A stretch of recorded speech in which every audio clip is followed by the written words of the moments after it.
Yo guys, welcome back to another video on our channel, and today I'm going to show you guys exactly what you need to be doing before you go ahead and complete the Terminus Easter egg on Black Ops 6. Quickly before we do get into today's video, if you guys are new around here, be sure to subscribe to the channel, notifications, turn off any more videos on the channel. If you do enjoy it, smash thumbs up and let me know your thoughts on this in the comments below. Let's jump straight into it right now. Okay guys, so yesterday me and the squad went ahead and completed the Terminus Easter egg for the first time. It took us 2 times, we died, and then we finished it on the 3rd time, because the 3rd time we was prepared and done all the steps that I'm about to show you just now.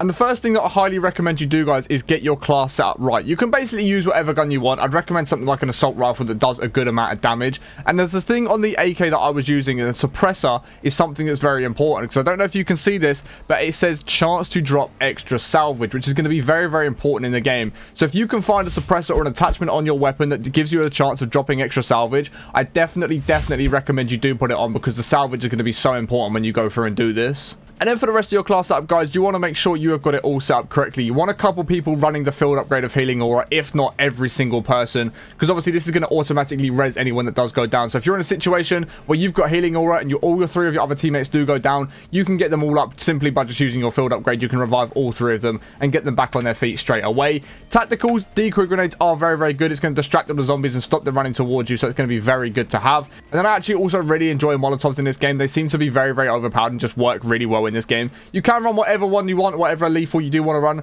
but I personally ran molotovs and found that they were actually very, very good in game. And now moving on to what is arguably the most important thing, and it's going to be your gobble gum pack. So if you haven't used any of your gobble gums or anything, you could be in a really, really good spot. And if you've been playing a lot of zombies, you're going to have a lot unlocked. So what you want to do is come to edit, and you're going to change out a lot of these and try and pick out the best ones. So as you can see, for me, these are what I was running when we done it. I had on the house, which spawns a random perk power up, which gives everyone on your team a perk. You're going to have Phoenix up, which will revive all of your teammates that are down, and they will keep all of their perks. So if you haven't got your healing aura, you can pop this.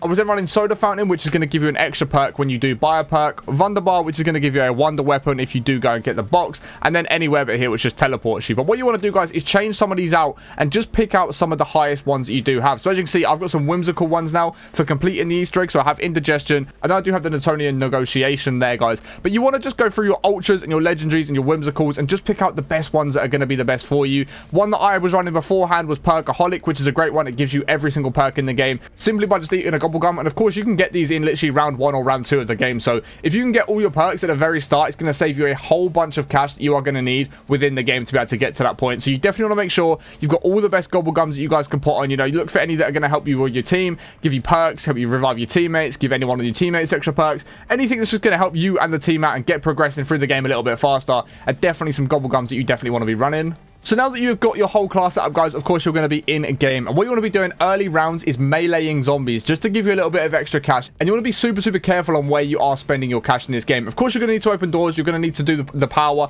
and do the main things that you're going to have to do to start off the game anyway. But you want to be careful on where you are spending all of your points. And the reason for this is, realistically, going into the boss fight, you want to have all perks. You want a legendary weapon at tier 3 Pack-a-Punch. At least 1, if not 2 weapons at legendary and tier 3 Pack-a-Punch. And then you also want to be getting things like the free play armor vest and stuff like that. So you are going to need a whole bunch of cash. Probably need around about 100,000 essence by the time you do actually go into the game. So what I definitely recommend you do, guys, is do the Easter egg steps in the very early rounds. If you get to the end of a round, save a zombie and just complete as many steps of the Easter egg as you possibly can without finishing the round. So the waves aren't too hard and the zombies aren't going to be doing too much damage to you. And it's going to make it much, much easier to do the Easter egg steps at the very beginning of the game and then get your points going throughout the rest of the game. So like I said, you want to start off doing the Easter egg steps at the very, very start of the game. Try and get these done by round 12, 13 if you possibly can. Just do them as quickly as you possibly can. And like I said, this is going to really help when it does come through to getting into those later rounds and actually getting points together.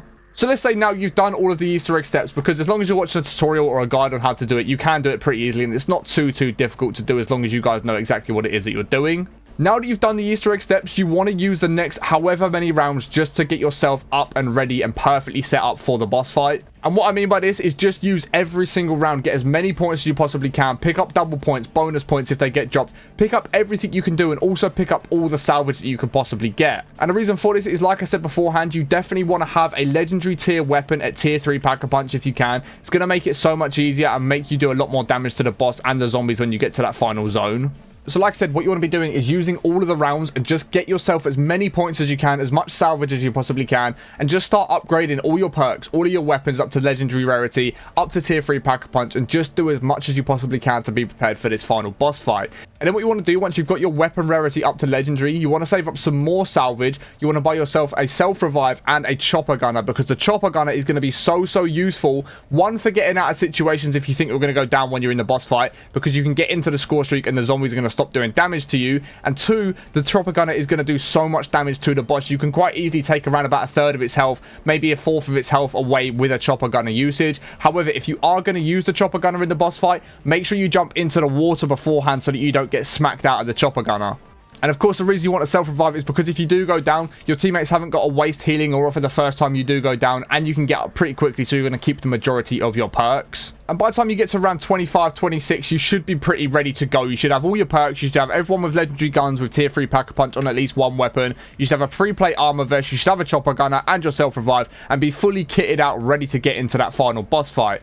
And then once you do get into the final boss fight, you want to sort of give every player in the team a role. We had one player just shooting down the yellow tentacles to stop them spraying gas at everyone, meaning that everyone was taking a lot less damage to the gas and they could sort of play in the ratty corners a little bit more. Secondly, you want to make sure everyone is focusing on the boss at some point, whether you're going to be calling out what sort of area you should be shooting at, whether it's going to have the red dots on the left or the right hand side. Make sure people are calling it out so you know where you want to be doing your damage, so you can do the damage nice and quickly. And then when it comes to the rounds where there's big waves of zombies, you want to make sure everyone is focusing on manglers and the bosses within this game. And the reason for this is the zombies aren't too bad to take out, but it's going to be the bosses and the manglers that take you a little bit of time and they can cause a lot of problems. So you want to make sure you're calling those out and getting everyone to focus on them so you can get them taken out nice and quickly, and then just focus on the zombies there and then. And another thing you want to keep an eye out for in the boss fight, guys, is your plates. Make sure you've always got plates on, and make sure you're constantly picking up plates when they're dropped. And then when you run out of ammo, make sure you're checking the floor for ammo, because a lot of the manglers and a lot of the zombies are actually going to drop ammo in the boss fight, meaning you don't have to go ahead and buy ammo every single time you run out, because if you've got a tier 3 pack-a-punch weapon,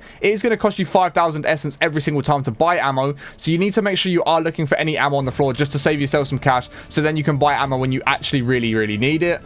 But as long as you're doing that sort of stuff, guys, as long as you're getting prepared nice and early, you're getting your weapons up to the rarity that you need them to, tier 3 pack-a-punch, legendary rarity, you're getting a free plate vest, you're getting a lot of the key perks that you're going to need, then you should be able to take on this boss pretty easily without too many problems, as long as you guys are all focusing the boss at the right times, doing the right things, and just making sure you know exactly what it is that you're doing in game. And like I said, you want to try and make sure you're getting through the Easter egg steps within the very early rounds of the game without spending too long going through too many rounds and then making it a lot harder once you get to those later rounds to complete the Easter egg. Because of course you want the smallest waves of zombies that you possibly can have whilst doing these steps, because it's going to be very chaotic, and if you get to those later rounds, it's going to become very difficult to start completing a lot of the steps. So I definitely recommend you do the Easter egg steps first, then start building your points and your essence up to then actually be able to go ahead and start upgrading your weapons, start getting pack-a-punch 3 and all that sort of stuff. So I definitely recommend you do start in the early doors. But there's also one little bonus tip that I do want to share for you guys that have stayed all the way to the end, that's going to make your game a little bit easier.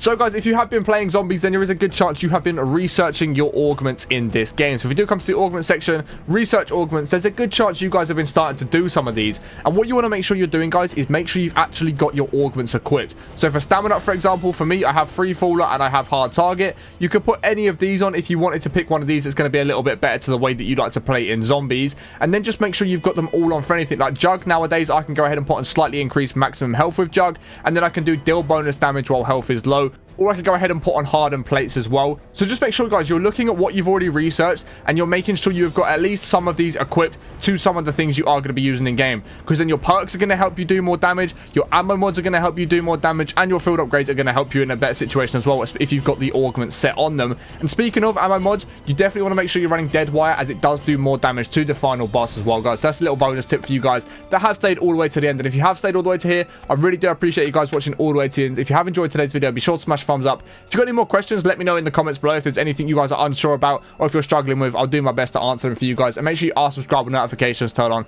so you don't miss any more videos on the channel. But I appreciate you guys watching all the way to the end. Hope you have an amazing rest of the day, and I'll catch you in the next one in a bit. Peace.